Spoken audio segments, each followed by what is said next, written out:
Mensaje verdaderamente impresionante. Bueno, antes de todo, feliz y santo sábado a toda la Iglesia Redimidos y a todos aquellos que están conectados en esta hora del día, en este santo sábado, hoy en la mañana. No digo que por sus hijos fieles y que nosotros aprendamos de este tipo de lecciones objetivas que pasan en la vida de todos nosotros, que tenemos un Dios grande. Tenemos un Dios grande, hermanos y hermanas, que nosotros tenemos demasiado que agradecerle al Señor por lo que ha hecho por nosotros a través de toda nuestra vida. Y aun cuando vengan situaciones difíciles, debemos recordar que hay un propósito en todo lo que ocurre. Agradezco mucho a las hermanas de Redimidos, la hermana Laura que me contactó, como siempre el servicio de la hermana Marta, la hermana Arelis, Ángela. Bueno, en esos nombres que he mencionado está la representación de todo lo que es la iglesia y este hermoso trabajo para Dios que ustedes hacen. Que el Señor le tenga su recompensa. La verdad que sí. Hoy queremos considerar en este estudio devocional el tema radiografía del pecado.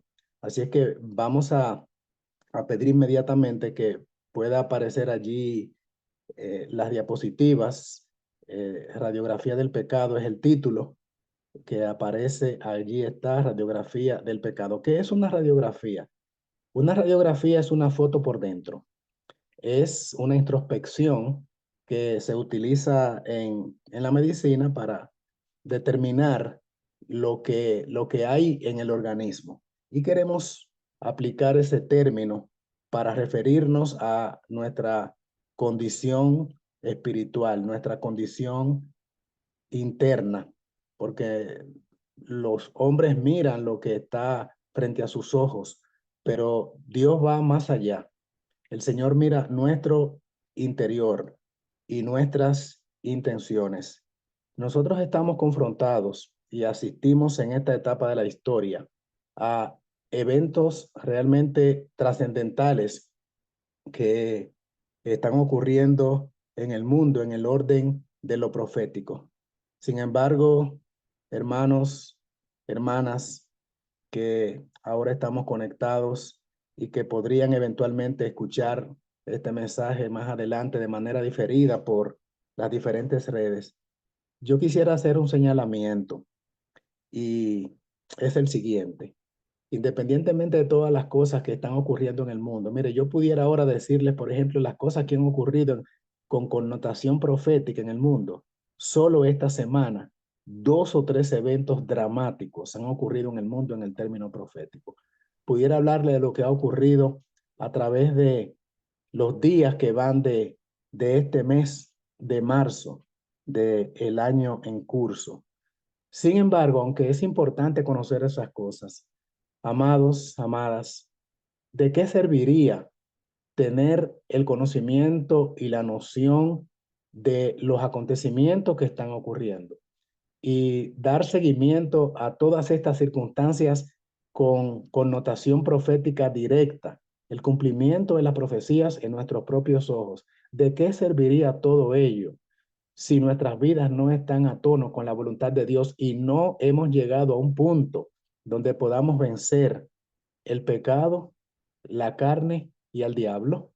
Sencillamente seríamos más culpables realmente, porque la palabra dice que al que más conocimiento se le da, más le será demandado. Así es que aunque estas cosas realmente son importantes y a mí me gusta y yo creo que a todos los creyentes, a ustedes también, seguir las profecías y los acontecimientos y cómo se está cumpliendo Apocalipsis en todos sus capítulos prácticamente y cómo se está cumpliendo Daniel, particularmente en Daniel 11 y próximo ya a cumplirse Daniel capítulo 12. Pero quiero considerar en este momento que estamos conectados y estamos queditos allí para estudiar la palabra de Dios.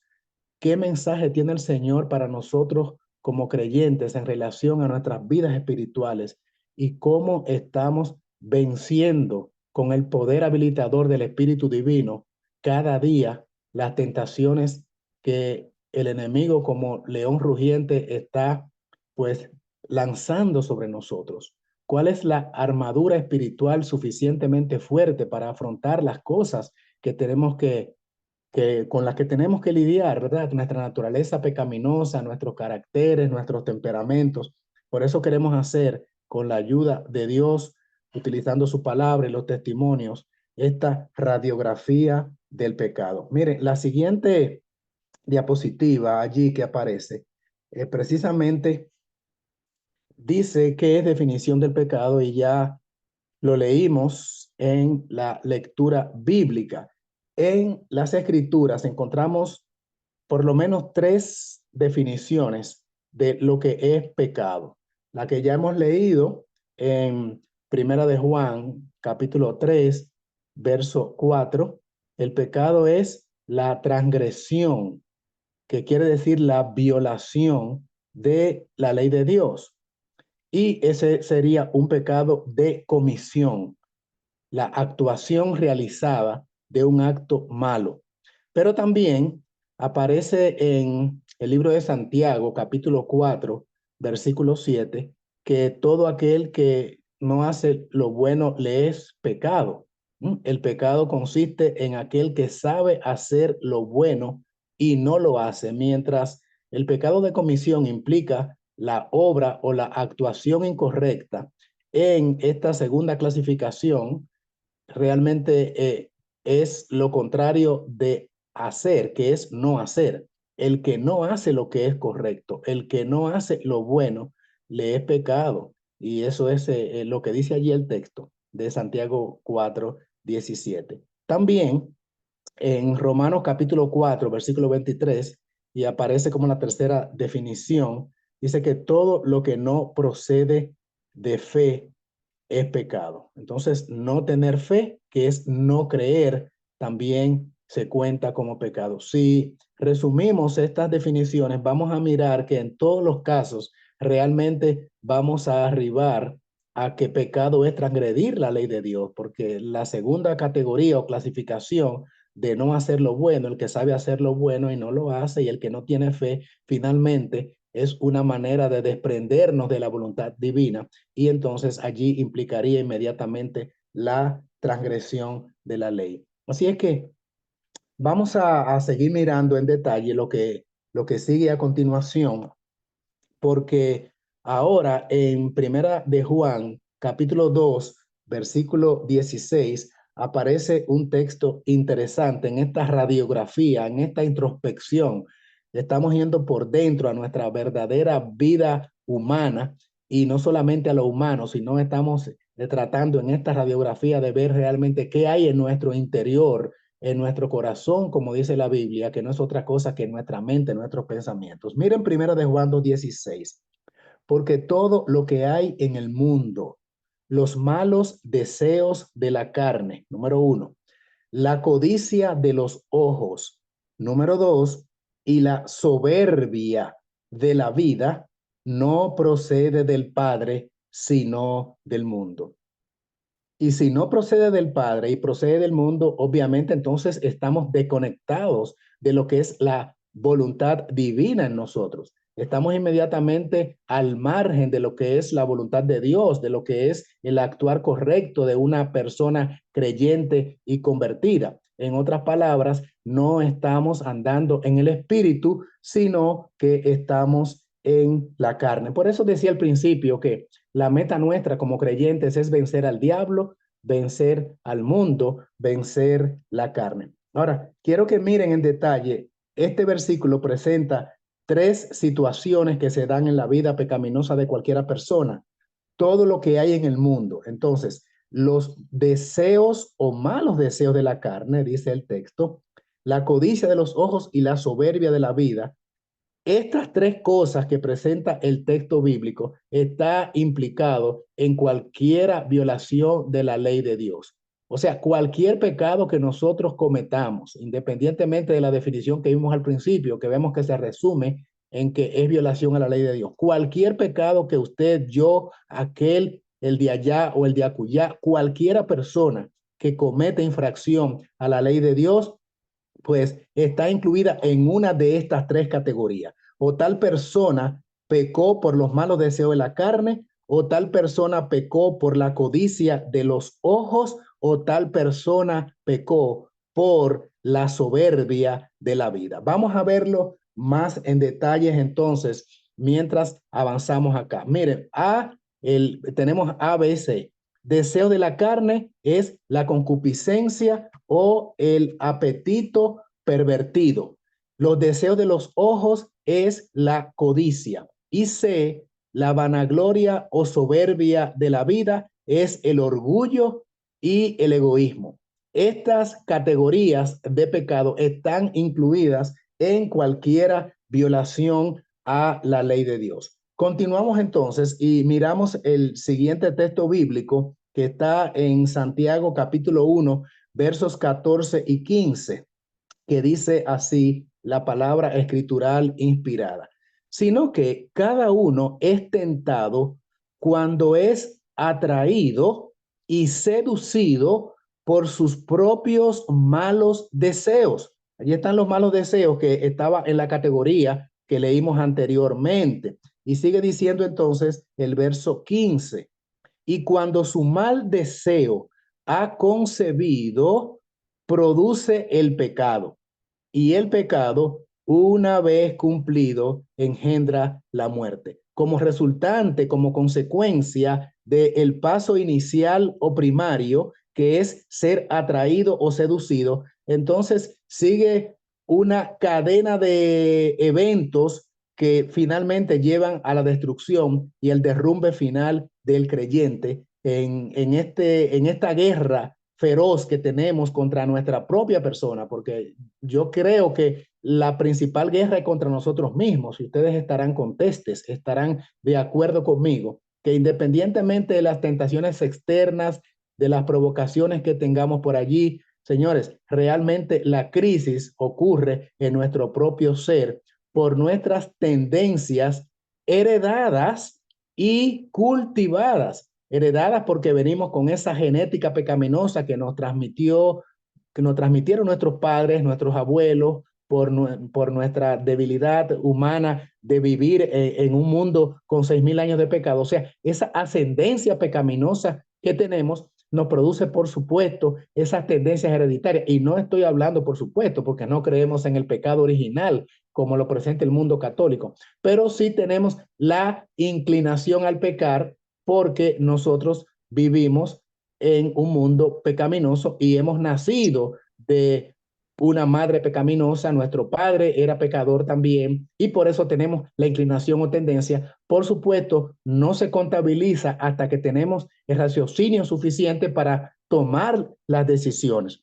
Pero allí dice el versículo 15 de Santiago 1, que cuando ese mal deseo ha sido concebido, ha sido elaborado, entonces produce el pecado. Primero germina como una plantita que debe morir la semilla para entonces crecer, evolucionar y finalmente desarrollarse en fruto. En este caso, fruto de maldad, fruto que se llama pecado, y como consecuencia final, una vez cumplido, engendra la muerte, porque la paga del pecado es la muerte.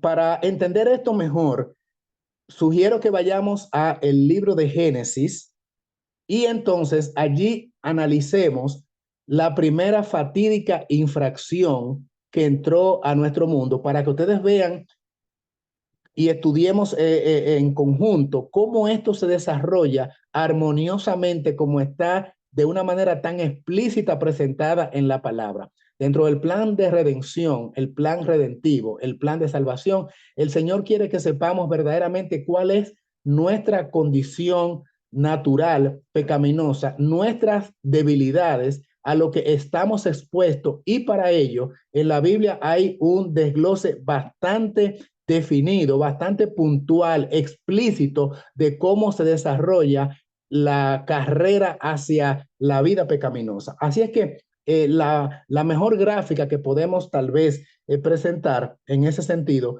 es cómo el pecado entró a nuestro mundo, y Génesis capítulo 3 lo desglosa con bastante detalle. Decimos lo siguiente leyendo en las Escrituras.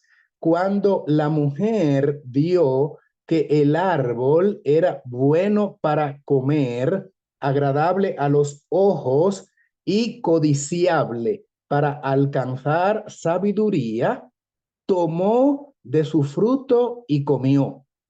Y también dio a su esposo que comió igual que ella.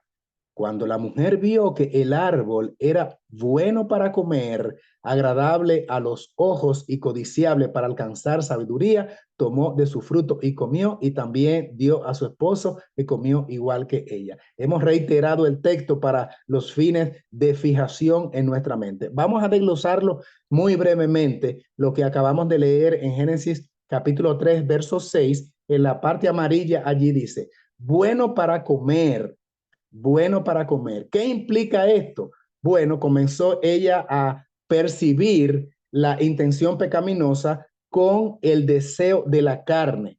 Allí se le despertó el apetito. Allí comenzó a florecer la intención de producir un acto, la intención de producir un acto, en este caso un acto de desobediencia. Y allí comienza a trabajar el deseo de la carne. Recuerden que dijimos que el deseo de la carne, la codicia de los ojos y la soberbia de la vida, cualquier pecado que cualquiera persona cometa, incluye o implica una de estas tres categorías, no necesariamente las tres. En algunos casos, sencillamente es una sola. En otros casos podrían ser dos de estos elementos. Pero en el caso de Eva, las tres cosas estuvieron involucradas. Esto es bien asombroso. Luego, el punto número 2, lo vio agradable a los ojos. ¿Qué hubo allí? Deseo de los ojos, o sea, la codicia. Y número 3, bueno para alcanzar sabiduría, como dice el versículo 5. ¿Por qué esto implica orgullo y vanagloria? Porque el enemigo la engañó y le dijo, el Señor no quiere que tú crezcas como realmente tienes el potencial de crecer. ¿Sabes qué? Tú podrías llegar a ser como el mismo Dios, al mismo nivel, pero Él no quiere competencia. Así es que te ha prohibido el fruto para que tú no llegues a el nivel que Él tiene. Miren la astucia, la manera tan audaz en que el enemigo presenta la situación a Eva para alcanzar sabiduría y le dice, vas a ser como Dios conociendo el bien y el mal. Y ella dice, bueno, pero entonces yo voy a tener un nivel superior. Realmente yo voy a estar en una calidad de vida muy superior, en una etapa de crecimiento, de sabiduría muy alto por encima del que tengo ahora. Y eso, pues, dijo ella, bueno, pues voy a ser realmente un ser sumamente superior. Allí vino la vanagloria y el orgullo. Y así trabaja la tentación. Vamos a mirar entonces cómo esto trabajó, el diablo, cómo trabajó, por cuáles vías trabajó en la siguiente eh, gráfica que tenemos acá.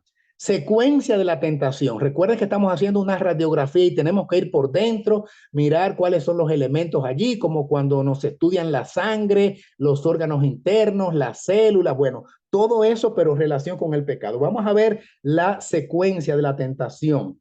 Génesis 3, 1 al 6, la serpiente, el más astuto de todos los animales del campo que Dios el Eterno había hecho, dijo a la mujer, así que Dios os ha dicho que no comáis de ningún árbol. Verso 2. La mujer respondió a la serpiente, del fruto de los árboles del huerto podemos comer. 3. Pero del fruto del árbol que está en medio del huerto, Dios dijo, no comáis de él, ni lo toquéis, para que no muráis. Verso 4. Entonces la serpiente replicó a la mujer, no es cierto, no moriréis. Verso 5. Sino que Dios sabe que el día que comáis de él, serán abiertos vuestros ojos y seréis como Dios, conocedores del bien y del mal.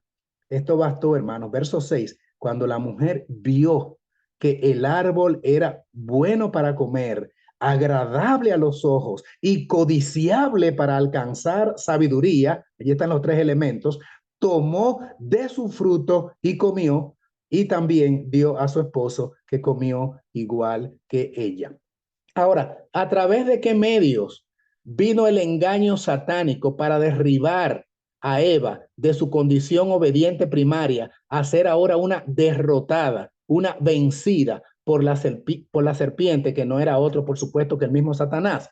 Entró la tentación, hermanos y hermanas, a través de las vías sensoriales, lo que conocemos como los sentidos. Miren el gráfico que aparece allí en color pink mamey, ¿verdad? Hubo una conversación. ¿Qué se afectó allí entonces? ¿Qué órgano sensorial? ¿Cuáles de los sentidos estuvo involucrado al establecerse un diálogo entre Eva y la serpiente?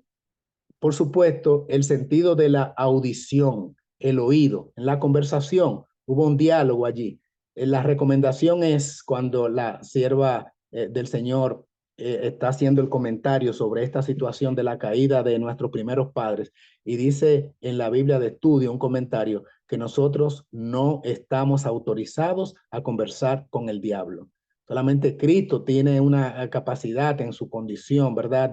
De hijo de Dios, de poder establecer un diálogo, como de hecho ocurrió, porque fue el Salvador del mundo, y la guerra primaria es, por supuesto, entre Satanás y Cristo. Pero nosotros, hermanos, no tenemos que intervenir en diálogo, en conversación, y esto fue un error de parte de Eva. Y allí estuvo involucrado, como estamos diciendo, el sentido del oído, la audición. Entonces, dice también la palabra que vio el fruto agradable a los ojos. ¿Qué órgano estuvo allí involucrado? ¿Cuál de los sentidos? El sentido de la vista. Lo tomó, lo agarró, lo cogió. ¿Qué estuvo involucrado allí? El tacto. Y para comerlo, por supuesto, ¿por qué lo vio tan agradable? Porque lo olfateó y sintió el aroma del fruto que tenía ahora en sus manos. Finalmente, ¿qué hizo entonces Eva? Lo comió y disfrutó de lo sabroso que era el fruto, porque realmente el fruto no era ningún alimento, ningún fruto venenoso, ni nada que supiese mal, simplemente era una prueba de obediencia que allí se estableció. Y entonces, miren cómo están involucrados los 5 sentidos: el oído, la vista, el tacto, el olfato y el gusto. Las tentaciones vienen a través de las vías sensoriales. Las 3 categorías de tentaciones, como ya hemos mirado anteriormente: los deseos de la carne, el deseo de los ojos, la vanagloria, el orgullo de la vida, entra todo a través de los 5 sentidos o las vías sensoriales. Ustedes saben cómo la sierva de Dios le llama a los sentidos o las vías sensoriales. Ella le llama las avenidas del alma. Lo vamos a ver en un ratito en una cita que vamos a leer. Entonces, vamos a mirar cómo estos mismos elementos involucrados en la tentación de Eva, que sirvió también para arrastrar a su esposo, aparecen en la siguiente gráfica en la tentación de Jesús. Hermanas y hermanos, por eso es que a Cristo se le llama en 1 Corintios 15 el segundo Adán, que es un ser espiritual. Cristo, como dice 1 Corintios 15, hombre, pero también es espiritual, mientras que el hombre es carnal. Vamos a mirar esto mismo que ocurrió con Eva en relación a la tentación que el mismo Lucifer, ya convertido por supuesto en Satanás, la misma serpiente que se le apareció a Eva en el Edén, ahora se le aparece a Cristo como ángel de luz y viene con la misma estrategia, aunque vestido diferente, siempre camuflado, ¿verdad? En el Edén vino como serpiente, aquí viene como ángel de luz. Vamos a leer el relato en extenso y luego lo comentamos brevemente. Mateo capítulo 4, en la columna de la izquierda en azul, versos 3 al 11. Dice la palabra inspirada. Entonces se le acercó el tentador y le dijo: si eres el Hijo de Dios, di que estas piedras se conviertan en pan. 4. Pero Jesús respondió: escrito está, no solo de pan vive el hombre, sino de toda palabra que sale de la boca de Dios. Verso 5. Entonces el diablo lo llevó a la ciudad santa. Segunda tentación, lo puso sobre el alero del templo y le dijo, si eres el hijo de Dios, qué insistencia con este punto, si eres hijo de Dios, échate abajo, que escrito está, a sus ángeles mandará por ti que te sostengan en sus manos para que tu pie no tropiece en piedra. Jesús respondió, también está escrito, no tentarás al Señor tu Dios. Tentación número 3, verso 8. De nuevo el diablo lo llevó a un monte muy alto, le mostró todos los reinos del mundo y su gloria. Pantalla panorámica, él tiene la capacidad de crear esa ilusión, ¿verdad? Versículo 9. Y le dijo, todo esto te daré si te postras y me adoras. Entonces respondió Jesús, vete, Satanás, que escrito está, al Señor tu Dios adorarás y a él solo servirás. Entonces el diablo lo dejó y los ángeles se acercaron a servirle. Vamos a mirar de igual manera como lo hicimos con la tentación en el Edén a Eva, cómo están involucrados allí los elementos que ya hemos descrito que aparecen en toda tentación. En las tres tentaciones de Jesús se cumple de esta manera. En el versículo 3 habla de los deseos de la carne porque le presenta las piedras allí para que Cristo utilizase su poder divino y las convirtiera en pan. ¿Qué está involucrado allí? Obviamente el apetito. Cristo había tenido un ayuno de 40 días e imagínense ustedes ahora que de pronto Cristo hubiese dicho, bueno, yo tengo poder, estas piedras, déjenme hacerlo un rollito de pan sabroso, oloroso, recién horneado, y eso me va a mitigar, por supuesto, el hambre. De hecho, ¿para qué tengo yo poder? Y eso fue lo que Satanás quiso insinuar en Cristo. Logró el éxito con Eva.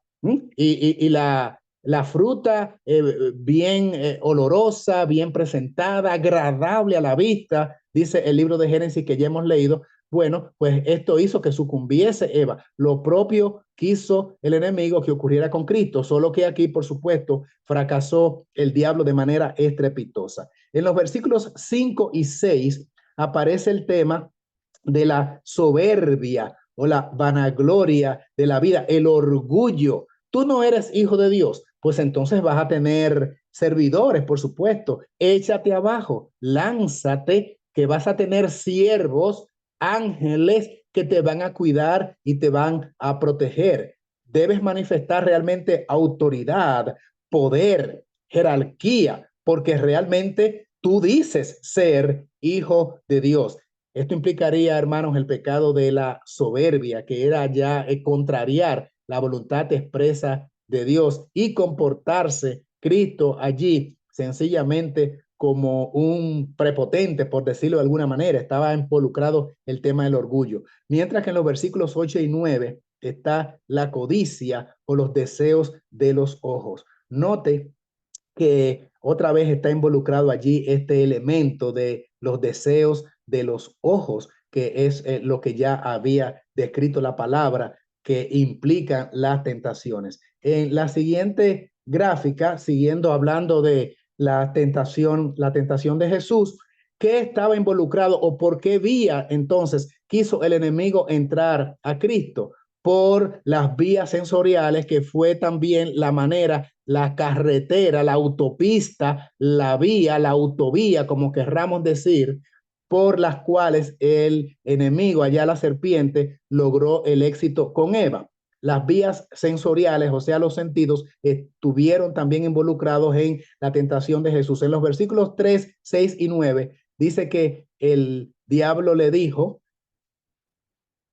haz esto, haz aquello. ¿Qué estuvo involucrado allí? También un diálogo, una conversación. Estuvo involucrado, por supuesto, el sentido del oído, el sentido del oído. En el versículo 8 dice, le mostró, le mostró. Allí Cristo debió mirar, debió ver lo que el diablo le estaba presentando, dice la palabra, los reinos del mundo. En el versículo 3 también aparece el tacto, el olfato y el gusto. Obviamente, si Cristo hubiese cedido a la pretensión engañosa del enemigo de convertir las piedras en pan, ¿qué hubiese tenido que hacer Cristo? Pues tomar esas piedras ahora convertidas en pan, tomarla en sus manos, allí el tacto hubiese estado involucrado, ese pan recién horneado por el milagro recién hecho, pues lo iba a olfatear y entonces lo iba a degustar, lo iba a comer y las papilas gustativas le iban a decirle a Cristo, qué sabroso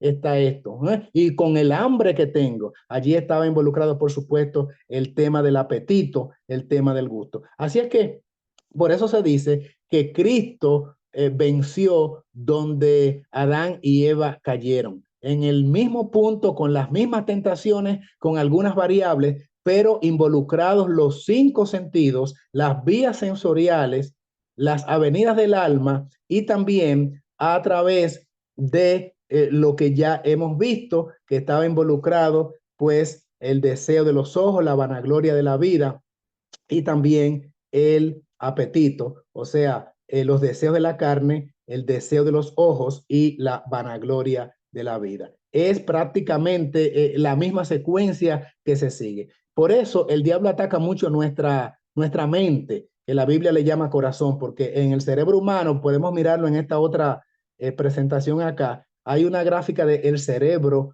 humano y allí está graficado de una manera muy interesante cómo las células del cerebro que se llaman neuronas, y lo podemos mirar en este cuadro de anatomía allí, está en la parte inferior del cerebro lo que se llama el lóbulo frontal. Y justo debajo del lóbulo frontal está una glándula que se llama hipotálamo. Y en el hipotálamo se generan los pensamientos, está también la hipófisis. Bueno, allí está lo que es la anatomía del cerebro. Ya dijimos que a través de las neuronas, que son las células cerebrales, nosotros tenemos una conexión nerviosa porque son las células que producen todo lo que es la acción motora y cognitiva, o sea, los movimientos y también la acción de pensar y de razonar.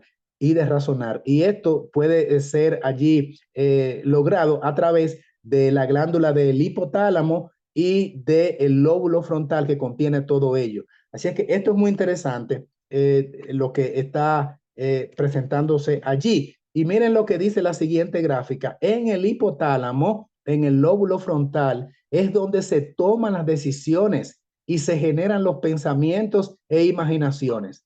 Entonces, ustedes piensan que el diablo no va a atacar esa zona de nuestro cuerpo, esa parte allí que sería, vamos a decir, la torre de control de todo nuestro accionar.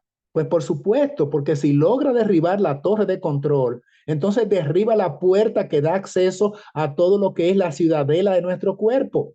Si a los vigilantes son derrotados, los vigilantes que están allí en las puertas de guardia, ¿qué pasaría con un ejército invasor que logra derribar a los vigías, a los centinelas, a los vigilantes y derriba las murallas que pueden proteger a todo lo que es el resto de la ciudad y al resto del ejército que está allá adentro con los ciudadanos? Por supuesto que ya tiene el pleito ganado y es lo que el diablo sabe. Así es que ataca el hipotálamo, el lóbulo frontal, yendo allí a las neuronas, las células del cerebro, y como allí se generan los pensamientos e imaginaciones, usted toma las decisiones allí, usted decide seguir a Cristo allí, usted es afectado emocionalmente diciendo, mi vida necesita transformación, soy un pecador, una pecadora, debo realmente asimilar la instrucción que Dios me ha dado, no puedo seguir en este curso de acción.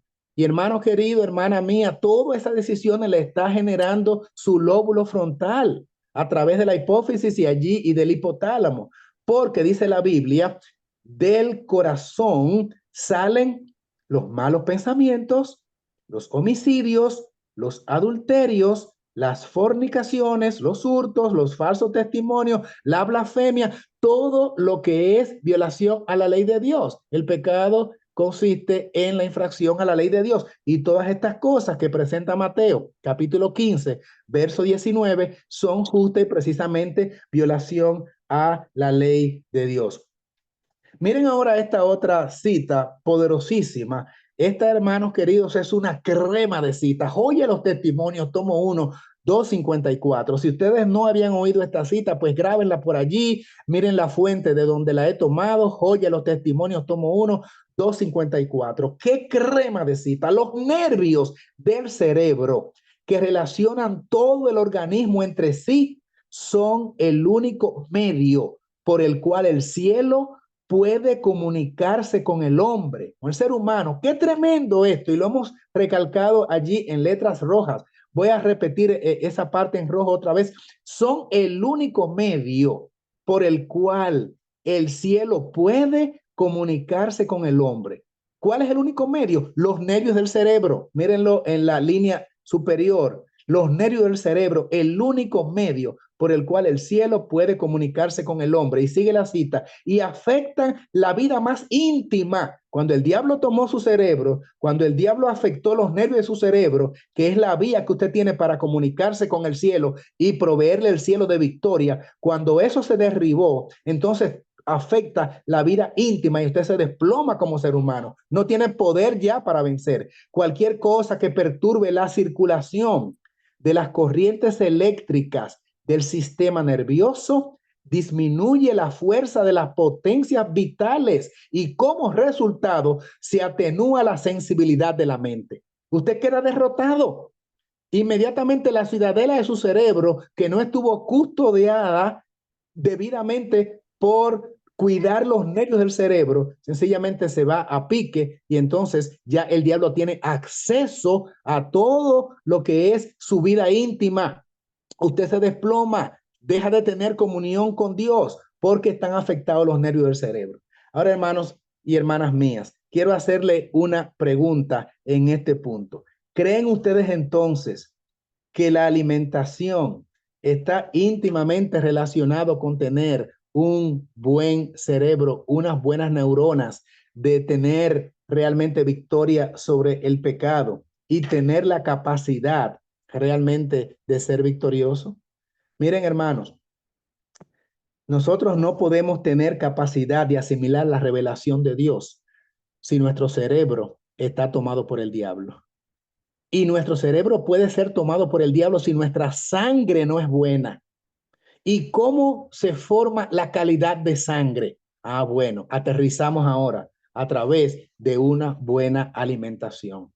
Por esa razón, el apetito pervertido realmente es una desgracia porque al usted ingerir nutrientes deficientes y no tener una buena alimentación y vivir en desobediencia en lo que respecta a la reforma pro salud, inmediatamente usted se vuelve vulnerable, vulnerable, débil, incapaz de echar el pleito, porque Dios no puede venir en su auxilio, porque la única forma que tiene Dios para comunicarse con usted son las terminaciones nerviosas que están en su cerebro. Y resulta que ahora usted está dañado las neuronas, que son las células del cerebro, y está en incapacidad de percibir la revelación divina.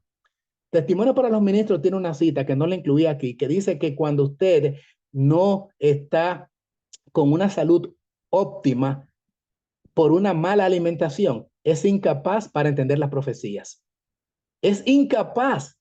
Cuando tengo un tema sobre los remedios naturales, la reforma pro salud, incluyo esta cita, que ahora simplemente me ha llegado, el Señor ha querido que la diga de memoria. Pero dice que somos incapaces de conocer los acontecimientos últimos de la historia y por lo tanto estamos desubicados en cuanto al acontecer profético. Vamos a mirar esta otra cita que continúa. Bueno, es un texto bíblico más bien, en Marcos 7, 20 al 23, pero agregó: lo que sale del hombre, eso lo contamina, porque de dentro del hombre, dentro del corazón de los hombres, entiéndase el cerebro, nuestra mente, nuestros pensamientos, salen los malos pensamientos, adulterios, fornicaciones, homicidios, hurtos, avaricias, maldades, engaños, vicios, envidia, chismes, soberbia, insensatez, todas estas maldades de dentro salen y contaminan al hombre. Miremos entonces esta otra cita que sigue de Patriarcas y Profetas, página 492. Tenemos, sin embargo, algo que hacer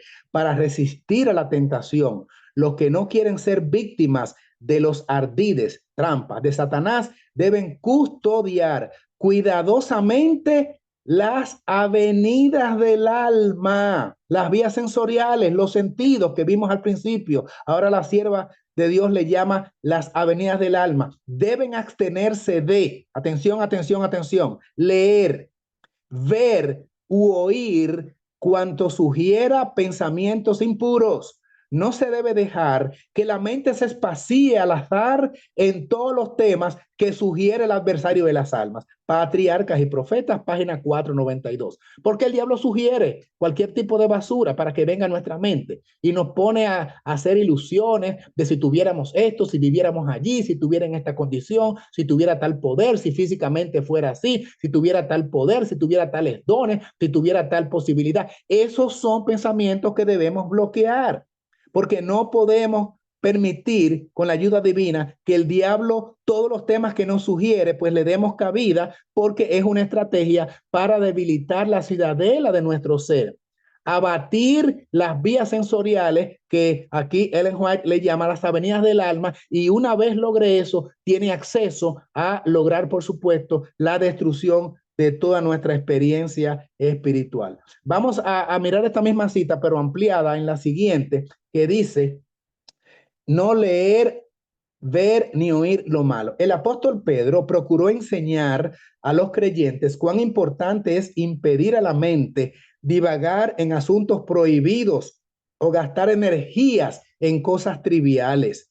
Los que no quieren ser víctimas de las trampas de Satanás deben guardar bien las avenidas del alma.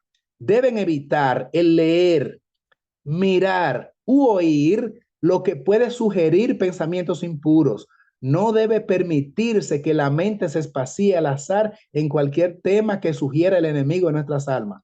La cita ampliada entonces dice: el corazón debe ser fielmente vigilado, o males de afuera despertarán males de adentro y el alma vagará en tinieblas. Eso está, Felicidad y Armonía en el Hogar, página 155. O sea, recuerden que nosotros por esencia somos malos. Imagínense entonces que lo que el diablo sugiera para que venga a nuestras neuronas, para que lo procese nuestro lóbulo frontal y entonces llegue allí a almacenarse en el hipotálamo, si logramos que él tenga control de eso, hermanos, nuestra debacle sencillamente se desploma totalmente lo que es la edificación o los muros que protegen la edificación de nuestro carácter. La siguiente dice así: así como nuestros primeros padres perdieron el Edén por complacer el apetito, nuestra única esperanza de reconquistar el Edén consiste en dominar firmemente el apetito y la pasión.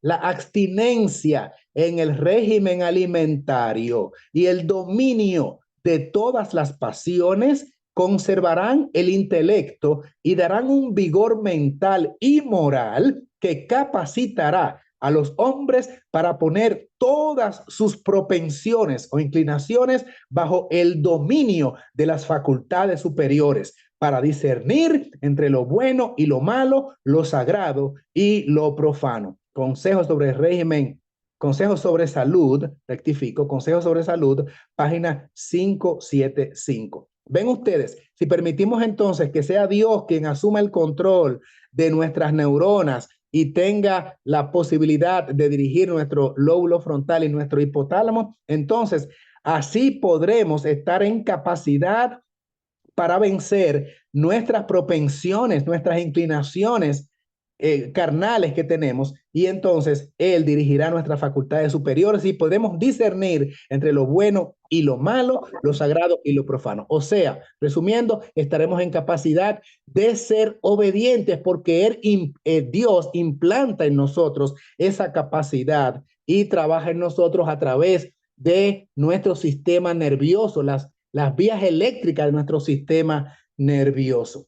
El poder dominante del apetito Esta es de Consejos sobre régimen alimenticio. El poder dominante del apetito causará la ruina de millares de personas que si hubiesen vencido en ese punto, ¿en cuál punto? En el apetito, habrían tenido fuerza moral para obtener la victoria sobre todas las demás tentaciones de Satanás.